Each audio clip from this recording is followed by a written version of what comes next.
Hello, hello. Hello, How are you doing? I'm good, and you? I'm doing well. I'm doing well. Okay. We are Facebook Live, and I'll introduce my YouTube channel. We are Facebook Live. I got a little noise in the background, but I think we should be fine. Let's see. Let me double check our sound real quick. Okay.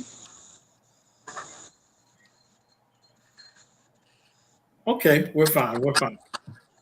So we are YouTube Live and Facebook Live, and this is Coach Skills Finance Training. Okay. That's my volume. And here today, I have with me on Coach Skills Finance Training, I have Iris. And of course, I have a few questions I want to ask Iris and a conversation I want to have.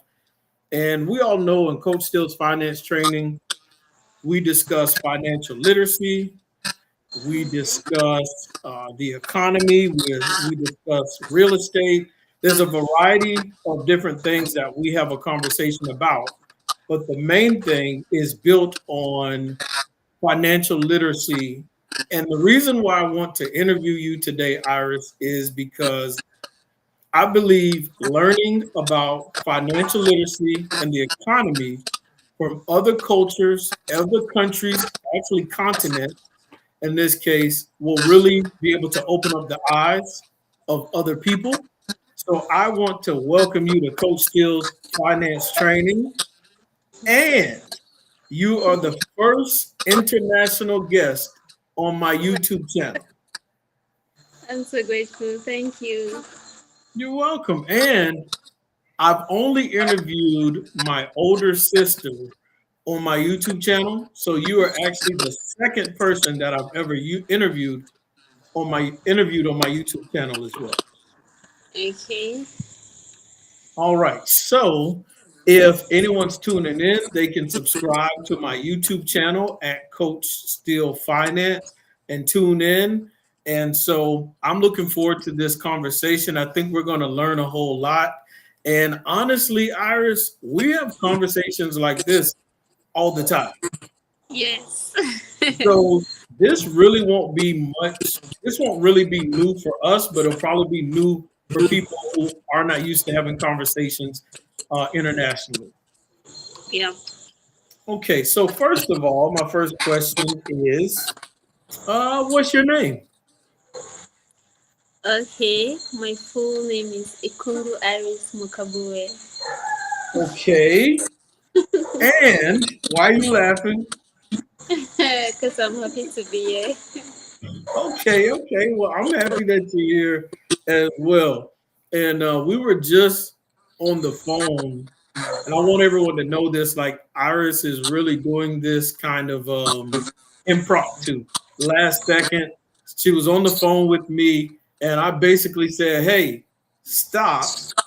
Let's have this conversation on live, and I'm going to ask you a bunch of questions." So she Okay. has not had much time to prepare or anything like that. So don't blame her, blame me. Now, when you said your name, do you remember when I first tried to pronounce your full name? That was awkward. Yeah, Why? but you managed to pronounce it anyways, and I accepted it. Mm, I remember your mother laughing at me a lot. Yes. Yes. And so I was trying my best to learn how to pronounce it properly, but I kept messing it up a little, but I kept saying it with the most confidence I had in my heart. Yeah. So anyway, but now I know how to say it right. Yeah, you can say it right now. Took a few times, just a few. What it took like maybe one or two times and then I got it right. Yes. Or either 10 or 12, one or the other. So anyway, let's see. What is your current location? Where are you at? Okay, currently I'm in Tico, Cameroon. Okay. Tico, Cameroon. So when it comes to Tico, Cameroon, why are you currently there right now? Well, basically, this is where I was born, and I've lived here for like almost 20, 26 years of my life. So it's basically where I was brought up. Wow. Okay. Yes. So I grew up in a town called Savannah, Georgia, and in Savannah, and I grew up there a majority of my life. So that means you know Tico very well. Yep. I know it all around from the fingertip of my nails. Okay. So Yeah. you grew up and you're currently in Tico, and your people are there, your mother's there, Yeah. and your niece and your nephew live there, and your granny lives there. Yes. Basically, almost all my family members live here. Okay. So where do you currently live or reside at? Okay. I currently live in the city of Boya, Cameroon. Okay. Boy. And so I had to learn how to spell that properly because that always kind of awkward for me to spell. It's like it doesn't how you would think it was spelled, it's not necessarily spelled the way you say it, but it's Buea, right? Yeah. Yes. Yes. Okay. Boya. So you currently live in Boya, and what do you do in Boya right now? Well, I work. I am. Mm, I work. I work for someone. okay. And this is what I like because this is a part of, discussing the economic environment and culture in Cameroon because, in America, we have jobs and we have employers and people that we work for as well. And so when the person, and I guess I'll dive into that a little bit more about who you work for and the type of work that you do. But in Boya, what is the weather like in Boya? What is the atmosphere like in Boya? Well, the atmosphere in Boya is very stormy because now we are in the other peak of the season. That is the rainy season. So it's usually very, very stormy. Like we experience rain almost like a whole week. Mm, So it is not that easy, and it's very, very, very cold. Boya is one of the cities that has one of the most coldest climatic changes in Cameroon. So it's kind of really, really cold up there.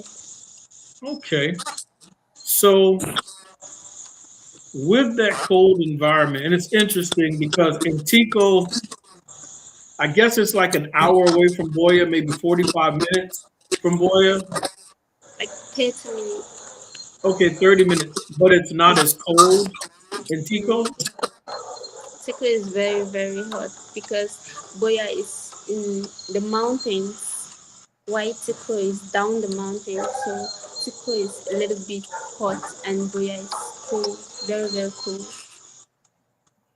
Okay, so Tico is down the mountain and Boya is closer to the mountain. Yes. I saw in one video that they have like a race at that mountain Yes. once a year. Yes. When I was younger, I would have beat everyone up the mountain. The Olympic seasons. Yeah, I would have beaten everyone. I would have won the mountain race. You bet. So, um, what do you currently do for work? Like, what type of work do you do in Boya for your boss? Okay. I'm a worker. Presently, I work for a lady that does plantain chips. We fry plantain. We do ripe plantain chips and unripe plantain chips. Either way, we do both. So it's, well, I do work under her. Yeah. Mhm. You know, I've seen the work that you do a few times. Yes. In America, we have a phrase where we say, I take my hat off to you. It's like a form of respect Yeah. because what you do is not easy. And I've watched you in that environment go from like one job. I remember when I used to see you, you were like sealing the bags. No, you would Yes. fill them and then seal them. Still, yeah. And then I watched you do a few other things. Can you name, like, describe the different, I don't know, rotations or different types Maybe. of jobs? Yeah. Yeah. Okay. At first, I came in as a sealer. That is, what I do is that when the plantain chips is being fried, I package it in a plastic bag and Hmm. then I seal it. At first, we use candle to seal it. So it Yes. was kind of difficult because at the time I worked for 3 months. There was no sealing machine at all, so everything was pretty much handy. So I seal everything by candle. So when the plantain is being fried, they bring it inside the storage room. That's where I do the sealing, and when I seal, I use candlelight. But after some couple of months, sealing machine came in, and I could be able, like, I could use it now to seal the packaging. And we do different packaging, but basically the stages of which I'm so sorry for that.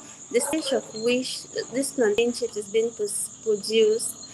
Well, usually my boss will go to the market and then she'll buy stocks, that is plantain, oil, plastics, and then when she brings it to the company side, Hmm. then they will fry it, both the ripe and unripe, and after which is being fried, they'll bring it in, and then that's where I will handle it now. I'll seal it, and then it will be ready for distribution. So that's how we do it.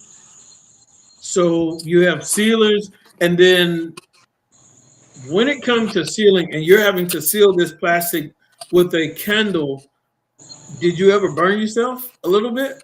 Or did it ever I get too hot? burned my. Thank you for that question. I have burned myself many times I cannot count because it's really, really difficult. I usually use my palm, like my fingertips, to Mhm. help close the back. So I usually burn my hand either with the candle in water or the fire itself. It's kind of strenuous, very, very strenuous, and I usually have scars as well. It's kind of really, really difficult. So when you got that sealing machine, I'm sure you were pretty happy. I was happy. I am happy to now because it facilitates my work. Okay. And so you have the sealers. What other jobs are there? Because I've seen you buy like this big round hot pot. Yes, I'm sure if I have time, I'll send a video of that to you as well. Yes, we do use um big pots to fry because we do big quantities as well because we do have suppliers that need big amount of plantain chips. So what we do is that we fry by sawdust pots. I don't know if you know that, but sawdust pot is almost it's pretty much like this plank wood, the dusty ones that Like is being sawdust, little pieces of wood. yeah, sawdust. We fill it in the pot. It has its own particular pot. We fill it and then we light and then we use it to fry. It can take us for like 5 hours before it collapses. It 5 hours before you said it collapses. Yes, before the fire falls off. And so in those big pots, it's just like a bunch of water. Oh no. Like, Well, go we ahead. do we do pound the sawdust with water, but not overdose water because it would not the fire will not hold. So in the big pot that's like got a lot of heat and boil. The sawdust is under it or inside? The pot is on top of the sawdust. It's almost like you cooking on the gas. Okay, but you put the plantains inside that big container, right? Yes. And then I've seen you stirring it. So what's in there? Just water? Oh no. Oh, it's oil. We have great amounts of oil inside. Why the oil is hot? That's when we start putting the plantain directly in the oil. So when the plantain is boiling in the frying in the we use salt. We have salt solution that we pour in like 3 tablespoons of it inside. So Make it taste what type of oil is that? vegetable oil. Okay, vegetable oil.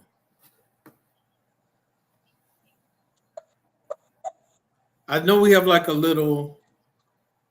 a little skipping going on, but I think it left. All right. Yeah. Yes. It was probably network.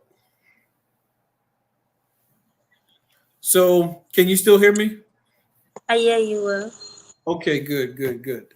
And so why do you say I hear you well and it's I hear you well? Basically, maybe it's the way we Africans speak. Sometimes we speak a little bit different from the way you people speak. Okay, okay, okay. And so that's one thing I do enjoy about having conversations with you is I will ask 50 million questions about Cameroon, and it can be annoying, it can be trying, but you're patient and you answer all my questions. Even when I forget certain things, you answer my questions to help me remember things that I may have asked in the past. So you have someone who's stirring this big pot of oil with plantain chips in there.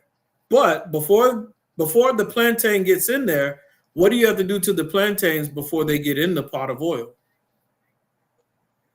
Um, we can only peel off the plantain peelings only when the oil is pretty hot. It has to reach a certain temperature before we start peeling the plantain. Otherwise, when the plantain is too ripe, like say for example, if it's ripe plantain, if the oil is not hot, you cannot See, peel see if you put the phone closer by you, if some of the skipping will stop. there's no table around, That's so better. I'm That's better. okay. So I was saying that if, for instance, it is a ripe plantain, right? You Hmm. cannot peel the plantain if the oil is not hot. But Question: okay, does the dog want to be in the interview as well? You sure? the dog is barking in the next compound, so Okay. it's we are neighbors. Okay. Go ahead. I'm so sorry for the background noise. It's you're Okay. fine. I'm just bothering you. It's okay. Okay, so if the oil is not hot enough, you cannot peel the ripe plantain. Otherwise, when you peel a great amount of quantity and you put it on the bowl, the plantain will sweat out. And if the plantain sweat out, it's sometimes very difficult to handle to cut because we have this particular kind of cutter that we use to slice the plantain so it will come out with a perfect shape and perfect texture. It has to have a little light taste. So if you leave it, Okay. Hmm. yeah, if you leave it too much on the ground when the oil is not hot, you cannot handle it to fry. That is why the oil has to be very very hot before you can cut because we cut directly on the hot oil and it's really risky. So before you start cutting the plantain into tight, smaller pieces, you want to make sure the oil in the pot is hot enough before you throw the plantains in there. Yes, we don't just throw, we cut directly on the hot oil. You cut You over the hot oil. Yes, over the hot oil. You cannot cut and leave it on the bowl. No, you don't do that. It will not come out. It will not come out as the way you want it. If you cut it and put it on the bowl, it will be lumpy. But when you're cutting on top of over the hot oil, it will come out. Um, it would separate. But those containers are hot and it's hot outside. Yes, it is very hot. Actually, the temperature when you're frying is usually different. It's almost like you being inside an oven because when Inside you're a what? an oven, Oh, oven. Okay, sorry. yes. So, You so said oven. I call it oven. My bad. Go ahead. okay, oven, as you call it.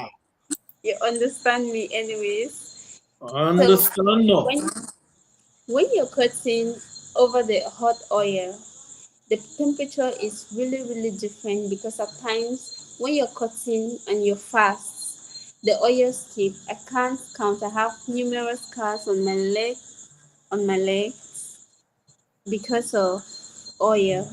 The oil skips and it leaves me with blisters and then later on scars, so it's dangerous. And the fire also dehydrates you a lot, so at that moment when I'm frying I also drink lots of liquid like water. I have to drink much water to um keep myself hydrated. But sometimes it's not easy because I do not really have time to drink water because before I finish it, I handle two sides of fire side. So before I finish cutting here, this one is drying. Before I finish cutting here, this one is also drying up. So it's usually very difficult for me to even sip and sip water. Kind of difficult, and the heat is really scorching as well. Yes, the heat outside, the heat from from the frying, it's a lot. And I watch you work different rotations in different areas, and then people enjoy this final product, this product that you all produce for your community, which is plantain chips. And of course, we have plantain chips in America. We do banana chips as well. And Okay. so it's interesting that when you produce this product and you're behind the scenes, it's almost like a round robin factory situation that you're producing this. People enjoy, but they don't see the hard work that goes on behind the Oh, scenes. yeah. Where do you get the plantains from? From the market, from the food market. But it's pretty difficult to get a great quantity because there's a season as well. Like there's a season for everything. That times plantain is usually scarce, and when it's scarce, it becomes very expensive. But sometimes they get my boss purchase from villages around. Excuse me. So, and she also have people that supplies her. So sometimes it's seasonal, but at the end of the day, we always have.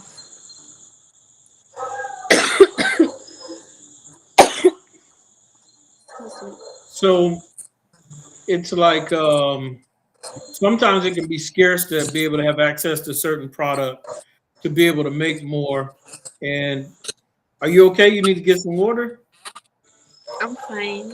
Okay, if you need to get some water, let me know. We can always pause. Also, so that's interesting because do you ever have to go to the market to buy the plantains? Yes. So you basically go ahead. Yes, I've gone to the market before. I cannot count how many times I have gone to the market. And I like seeing the marketplace. Every time y'all go to the market, I'm always telling you, call me. I want to see, take pictures. I want to see videos because it's like everything is laid out in the open. You can see Yeah. everything. It's like we have every once in a while we have places like that around here called flea markets, but for the most part, most people just rush to a big grocery store immediately. Although there are grocery stores and stores in Cameroon, you'll see more marketplaces in Cameroon than you see in Call America. one. Yes. And so it's like there's a lot of entrepreneurs, people that have their own business all over Cameroon. Having your own business and trying to grow a business is something normal that you see in Cameroon. Yeah. It's I think it's two different, like it's two different things, the way you people have your supermarkets over there is basically looking so attractive. You seeing those shelves, it's really really nice to watch as well, because most times when you also go out there to buy, I always tell you to call me. I want to see. But then you me calling you in my own location and you're watching me buy from every side in the local market, it's kind of, it's interesting to you, yeah, but it's also very very different because we purchase directly from the source. And it's interesting as well because everybody is pretty much an entrepreneur in their own way. Yes, yes. So I admire it, and I do believe one day I'll have some type of business in Cameroon as well. And so, as we continue to talk and discuss like the economy of Cameroon and different things like that, like what other cities have you worked in Cameroon? I have worked in the city of Douala. Excuse me. I have worked in Douala. I have worked in Douala.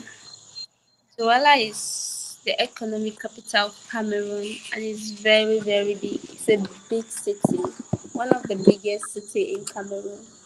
Yes, and they have an airport there, a nice Yes, sized airport. yes, we do have the Douala International Airport. Yeah, so I hope one day to visit there. And also, like what when you were in Douala, what type of work did you do there?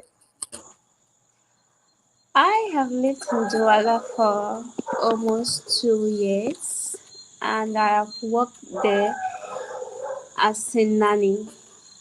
Hmm. I remember, and you were taking care of those children. You were Yes, cooking the meals meal. for the family. It was Yes. very intense, very intense. And so it was interesting seeing that. Now, in America, if you would have done that, you'd have probably gotten paid thousands of dollars a month because It's you were not the like, same in Cameroon. no, you're like a live-in nanny for them, taking care of the children, cooking meals, and you were cleaning the house. And I Very, very. remember around that time, like the pay in America, that's like 60 or $70 a month. But in Cameroon, it's like 30,000 francs. So it's like 30 to 40,000 francs, and in Cameroon is like 67 $70 in America. And so it's interesting when you learn about the currency in Cameroon. And I had to learn what the currency in Cameroon was and how it compared to the dollar. So Yes. I can understand better what it is you make and how much things cost. So, for example, and this is still crazy to this day for me. I remember being traumatized. But how much does one, like on average, how much does one chicken cost in Cameroon? Well, for now, because like I said, many things comes in season. For Mhm. now, chicken is the price of chicken has dropped down. You can get one chicken for let's say 4,500 francs. 4,500 francs CFA. So, but during December, like the Christmas season, chicken usually goes back up because that's when people think that people have money, so Ah, price goes up. And you can buy at that time you can buy one chicken for 7,000 or 7,500 francs, even 8,000 francs. But for wow. now, chicken is 4,500 francs, 5,000 at most. So that's interesting because I do know sometimes when talking with different families in Cameroon, and as you know, sometimes there's different families I may help, I may donate, I may give so they have food, and the price does fluctuate. But is there a difference if you buy like a live chicken or I guess a chicken that's already dead? Don't put it like that. Anyways, live chicken, I don't feel like the pricing would change pretty much, but let's say you can live chicken can be a little bit expensive. Let's say 5,000 francs. Why the other one non-live chicken can be 4,500 francs. Why? I would think the non-live chicken would be cheaper than the live because it's already probably cut up and ready to be cooked. So why is the live chicken more expensive? That's because once the chicken is dead, it usually shrinks inside. So people see it like it's really, really small. That's why they tend to. Ah. Now, when I first saw you buy chicken, and I knew you all were going to go get some chicken to cook for a meal, Oh, we love chicken. you came back with the. I thought you were going to the store to buy some chicken and then be able to cook it, but you came back with a live chicken. Yes, because it's preferable buying it that way. Sometimes it's preferable buying it that way, or I can buy a live chicken and give it there, and then they prepare it for me, and then I bring it home. So when I saw you come home with this live chicken, I was like, it's not ready for to be eaten. And I was like, what are you going to do with this live chicken? And you told me that you were going to, Yes, I understand. and then Yes. So, at what age did you take your first chicken and I guess uh, and prepare the chicken like that to be eaten? Okay. I was I think around 23. I Okay. think at the Mhm. age of 23, but my first experience was not the best at all because I felt like I took away someone's life. I Oh, could not sleep. Eating the chicken that day was very difficult because I had to cry all day long. And my mom was like, "What is this? It's just a chicken." I was like, "No, mommy, I did it."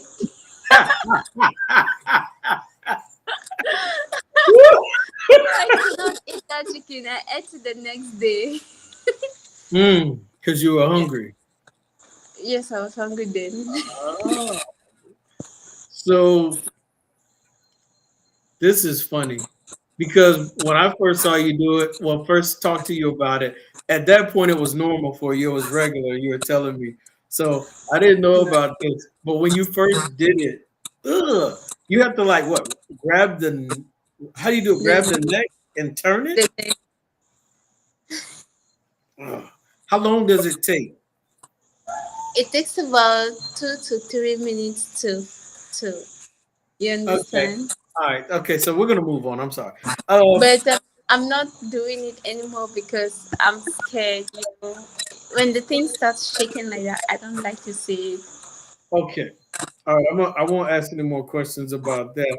But that's interesting to see that. Okay, a live. I mean, a chicken, a whole chicken would be about maybe if it's 4,500 francs. That's a little less than $10 in America. It's a little less than $10. So what I notice is though sometimes in Cameroon, many people have meals throughout the week, and there's not always like a lot of meat. Like it's like meat every once in a while. Yes. Is It's that like okay. I guess? Go ahead. Yeah, those are one of the things I can attest to it because my family as well go through it as well. The times we go with meal without any meat or fish, so there are many times like that. Because things are so expensive. Yes. Okay. And so we talked about different jobs that you've done and a little bit about food costs. Chicken might be 4,500, but closer towards December. I wonder if it's a way to like stock up on chicken before December so that you already have it frozen and ready for December so you don't have to spend as much money. Yes, there are times that sometimes, we do have a refrigerator. So there are times that if we are lucky enough to have some money, um, we usually stock the fridge, a lot with lots of other variety of things that we will need ahead of time. So, And another thing that happens in Cameroon when we talk about the economics, many people are, and I'll say I know this about your mother. She will always go find a place to grow some vegetable or something for herself yeah. to make the cost of things cheaper by growing her own. Yes, my mom, my mother, my sweet mother, she is always like that. That woman is, I don't know how I can describe her, but she is a multitask woman. She has garden. She usually likes to have gardens that she could grow variety of crops, let's say corn, cocoyams, even plantains or other things, but depends on the season as well. So sometimes it really helps a lot because there are times that we'll be lacking a lot. There are many times that we have been lacking a lot, but when she managed to gardens all these things, it really helps the family a lot. Okay, corn, cocoa yams, plantains, anything else she might grow out there? Cassava, Cassava. Cassava. That is a very, very important product that's grown in Cameroon and Yes. then shipped out to other places as well. Yes. So my goal is to. I wish I could. I hope to in the future to own multiple farms in Cameroon because I want to participate in the produce. So that's what I found interesting. And in America, many people don't do farming and agriculture like they used to in America because a lot of things are like now just handed to us. It's at the store. We don't have to Yeah. grow it anymore. So that's some of the differences. And far as your job and what you do, is it your goal to continue to work at that location where you do plantains, or do you have like other goals and aspirations? Well, I do have other aspirations in life, but then again, I do not think I would continue to do that job because it's pretty much handy for me right now. Okay. What else? What other goals or aspirations do you have in your future or plan? Well, in my future plans, I plan to go back to school because I have spent 6 years of my life at home trying to do odd jobs. For instance, I spent 2 years in Douala trying to do a nanny job and it didn't work out as I planned. And now I'm in Boya trying to fight to co- um to gather money for my education, although it's not that much, but I hope it helps in one way or the other. So I really wish I can go back to school in this academic year.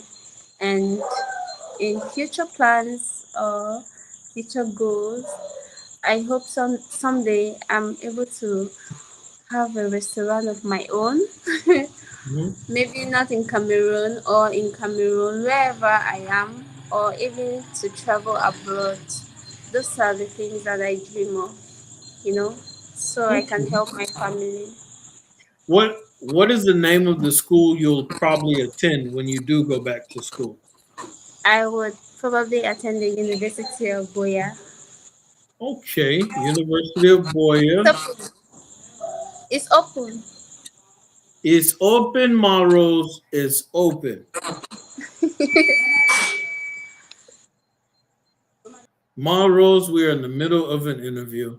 Okay, so next, University of Boya. How much does it cost to attend the University of Boya for 1 year? What is the tuition Um, cost? please, can you please just pause for a minute? Let me convert data.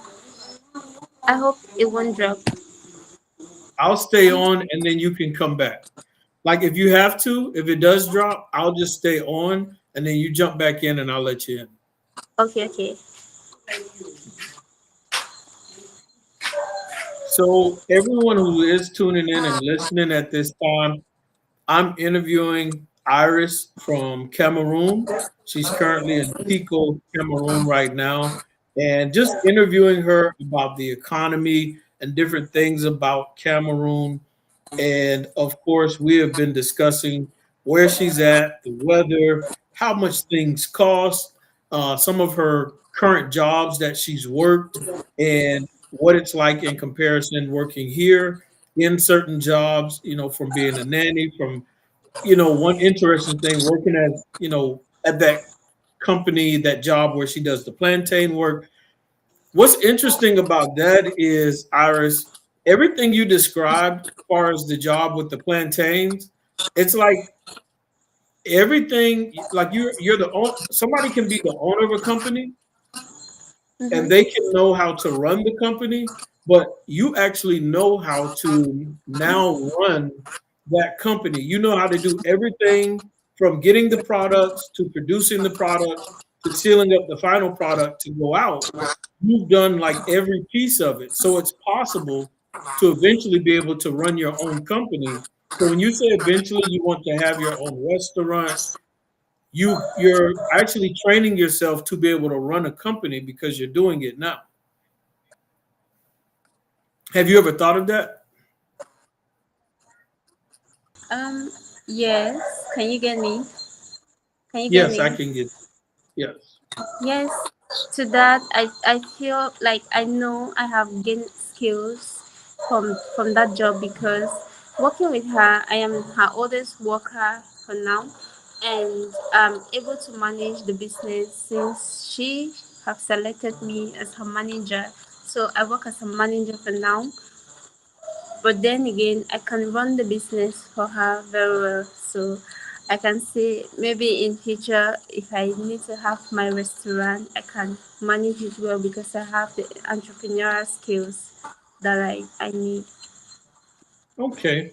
And so where we left off, the last question I asked you was about how much for the year at the University of Boya. How much would it cost for tuition for 1 year?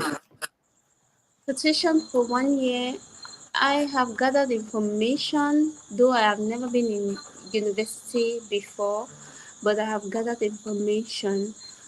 For now, are a little bit changed. For registration, it's about 20,000 francs, and the school fees is 50,000 francs. So that's almost about 70,000 francs. Okay. So of course to us that's about on average $140, maybe a little bit less. So Yes, yeah, so about $140. But while you're going to school, you still have to have a place to rest. You still have to have a place to live. And so while you're in Tico now with your mother, when you're in Boya off at the university, you have your own place. So on average, how much is rent going to be for the year? well, um rent for now it varies. To have a student kind of room, a student room, because we do have cities. City is like a whole building made for students. Hmm. So sometimes it varies because What do you all people call it? What did you say it's called? cité, that's in French, Oh, a mansion. okay. A mansion. A mansion. How do you spell that in French? Maision.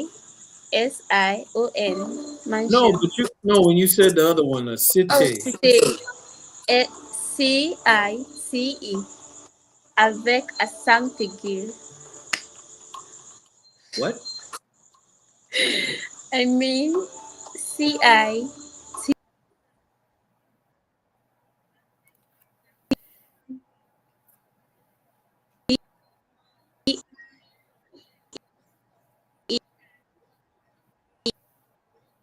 We got a network issue. Let's see if I can get her back. Let's Give me see. Can you hear 5 me? seconds. Okay. Can you? Yes, I can hear you. Oh, okay. If you can hear me, then it's good. Let's continue. Okay. So this mansion or place for students, and of course in America, when people think mansion, they think this nice, big, beautiful house. But I know it's not like a big, beautiful house. It's probably a big building with kind of like the bare minimums of a place to live. So it's not decked out or super nice. But I was Yes. wondering, do you know how to spell it in French? Um, CICI? CITE. It's a four CITE. letter word. Oh, Yes. Cité. Cité. okay, cité. All right. Yes. So, on average, for 1 year, how much is this cité cost to have a place to live for 1 year for a school year? Well, like I said, different mansions, different cities vary. Excuse me. I'm so sorry about that.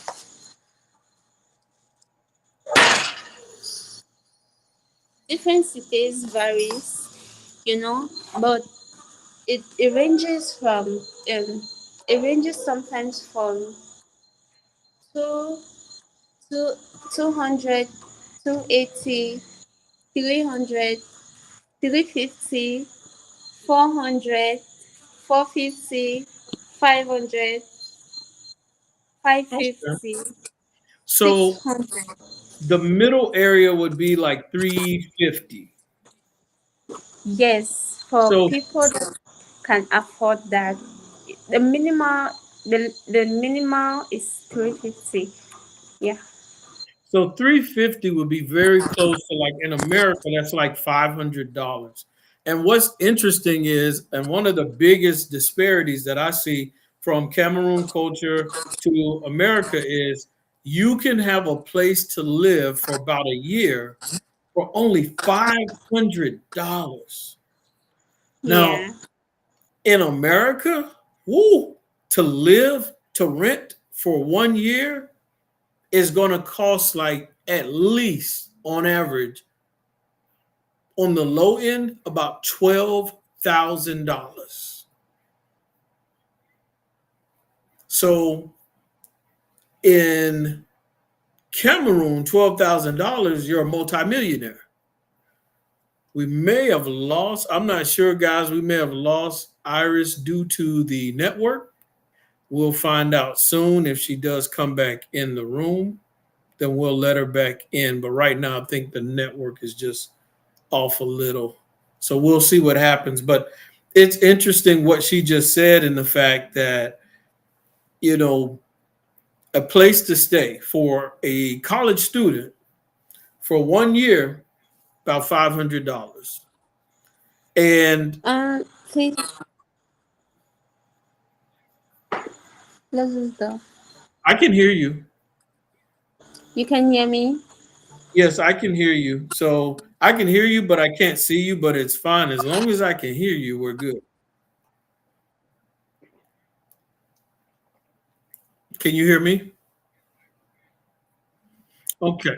Oh, okay. Okay, Please let two me just. seconds. And she'll probably cut her I'm done. camera back on as well. There we go. Okay, so you're back. I'm sorry about that. Yes, I'm back. You're fine. You're fine. We're trying to do something international here. So this is big. So little things are going to happen, and then we'll just get better and better at it.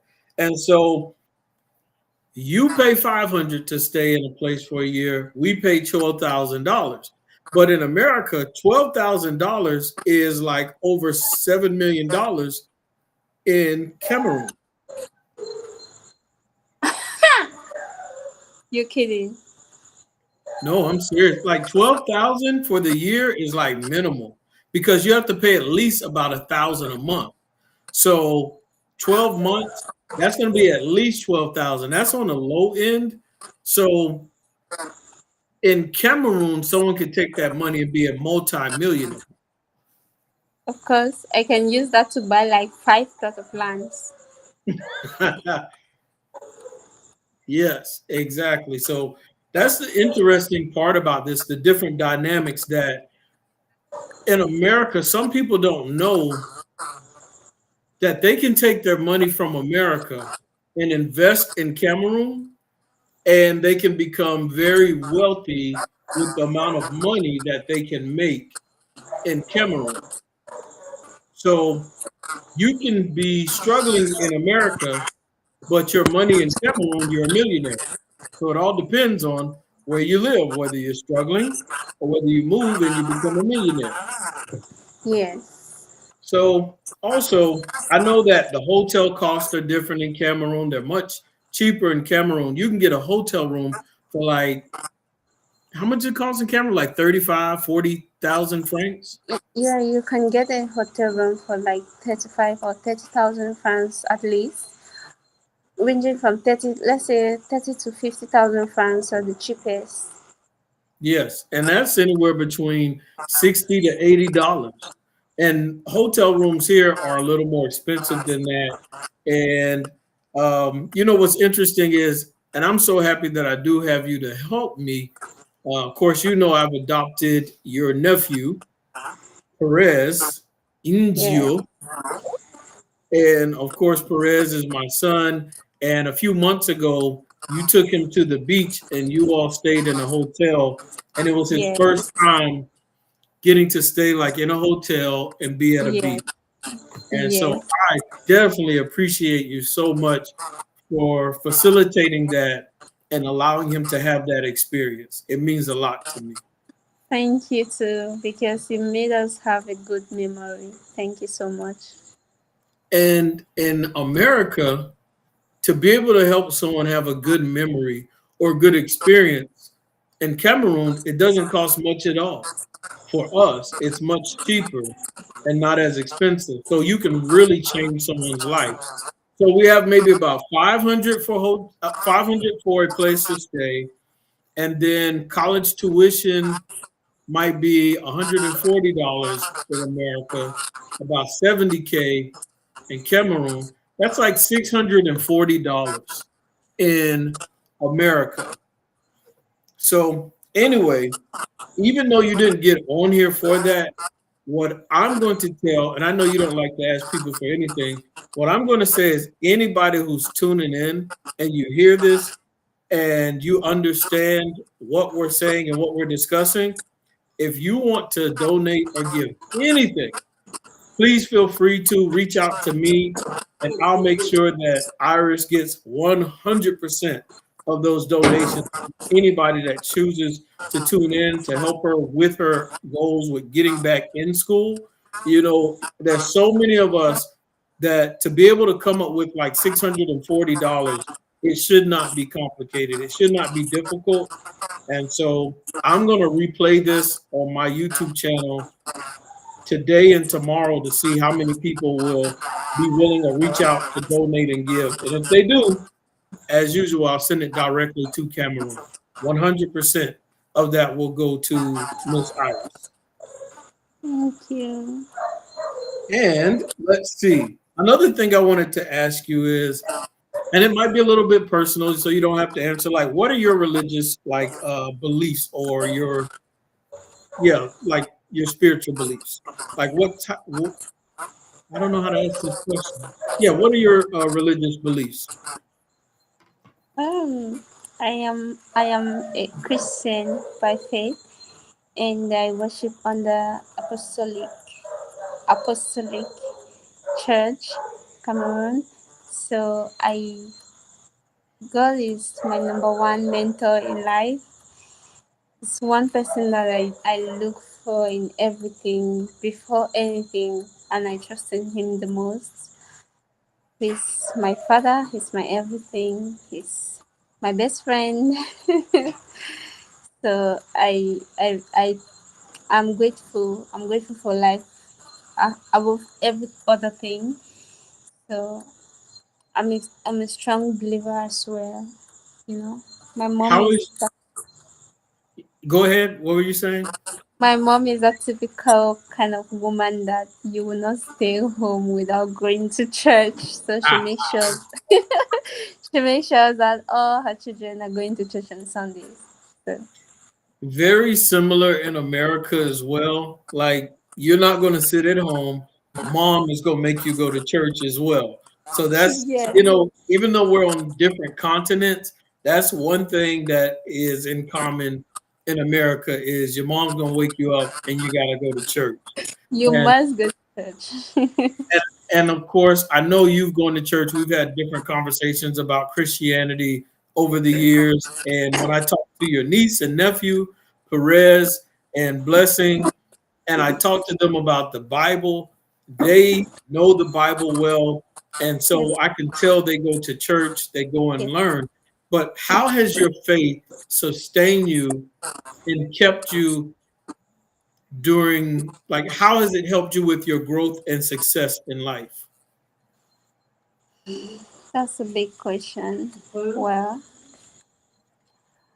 I feel like having like you being without someone that you look up to, you have no purpose in life. So I feel like God is my number one motivation in life. So being a worshiper of Him has really helped me in personal spiritual growth, most especially at times that I'm really, really down. I go to Him first to talk to Him, and I boost my spirit up, most times praying and fasting. You know, it has really enhanced my spiritual growth, and it has kept me up, up there, despite ups and downs. So that's interesting, and that explains certain things because, and I've told you this before so many times, like I know you pretty well, and I know sometimes when things are going well, and I know like when things are very difficult in Cameroon, and I won't dive into details, but I do know sometimes things can be difficult in Cameroon. But Yes, whenever I call to check on you or the family and see how things are going, or if you're at work around those extremely hot pots and I see the sun beaming down and you're dripping with sweat, you always are like having this big smile on your face. It's like yes. it is odd. It's so weird because like you'll be outside like cooking, cleaning, carrying water, all of this difficult stuff, and you're just like smiling like from ear to ear. And I'm trying to figure out because the normal face reaction should be like life is difficult or why do I have to do this? Like, how does that smile stay on your face through all of this stuff? That's one thing I cannot explain. I feel like even if the whole world is on top of my shoulder, my smile is my greatest weapon. It never goes off, regardless of any situations that I face in my life. It always stays. It's something that keeps me. I'm someone that if I'm upset, you will not know that easily, except you know me too well. But most times, you will barely find me upset or twisting, grumpy, all this sort of stuff. I always smile because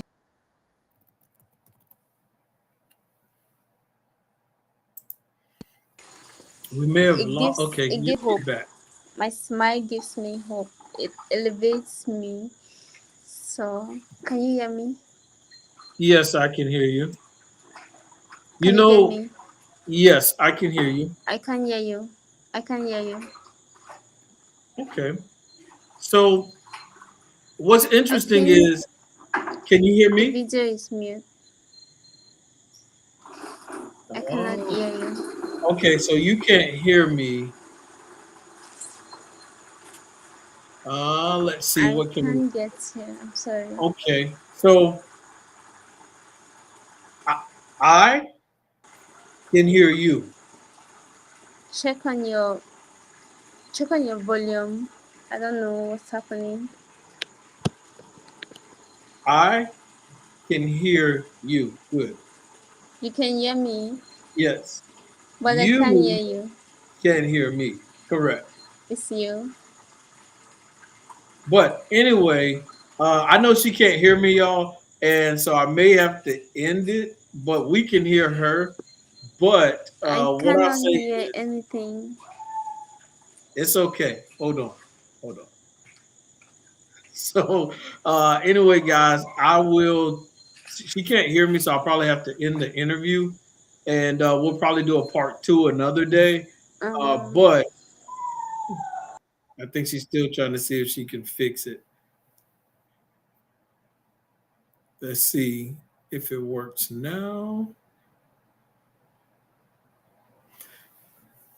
But she says her smile gives her hope, but her smile also gives other people hope as well. And so that's the interesting part about this is when she says her smile gives her hope,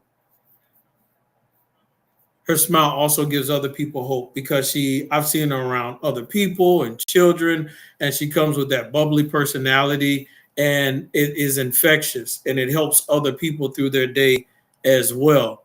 And I'm guessing Iris can hear me right now because she's still smiling right now.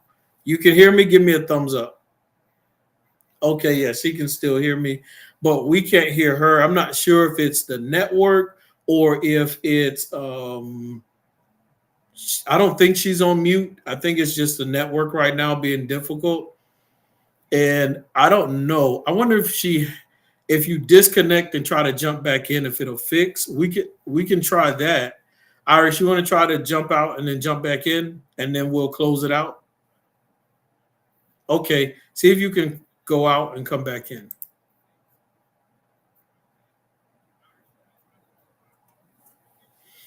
And so this is very interesting, being able to interview and talk to someone from a different country, a different place, and get their perspective and view on things in life.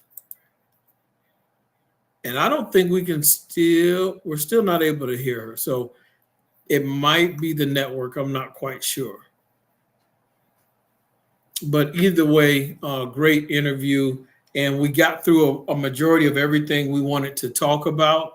And I'll have to have Iris back on again at a better time. And we'll make sure we pick a better location where that network is strong. And I wish I could ask her if there's anything else she wanted to tell everyone. But the only way I think I can do that right now, since the volume isn't working, is I probably would have to call her and then put her on speakerphone. I think that's the only way it would potentially work. Let's see. I don't know. I'm going to try to call you and see if I can put you on speakerphone and see if we can work around these technical difficulties.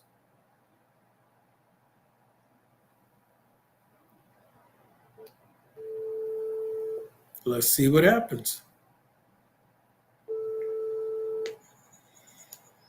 Miss Iris.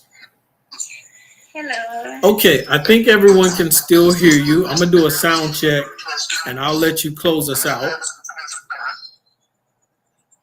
Can you adjust your volume, please? I'm too loud. Your volume is kind of low. Oh. Okay, let's see.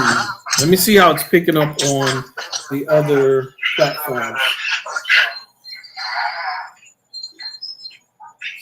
Okay, say something. Come again?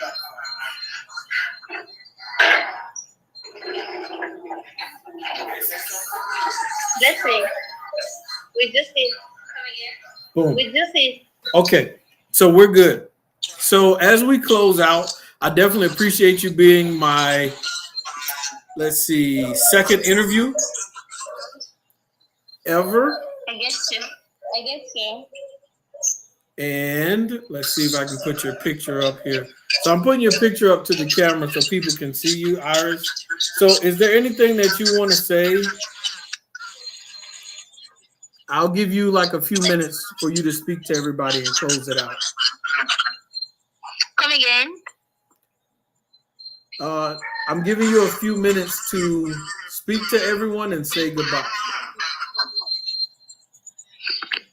To talk to them. Yes, we're going to close it out. So you can put the camera back on you and just close it out. Like, say whatever it is you want to say.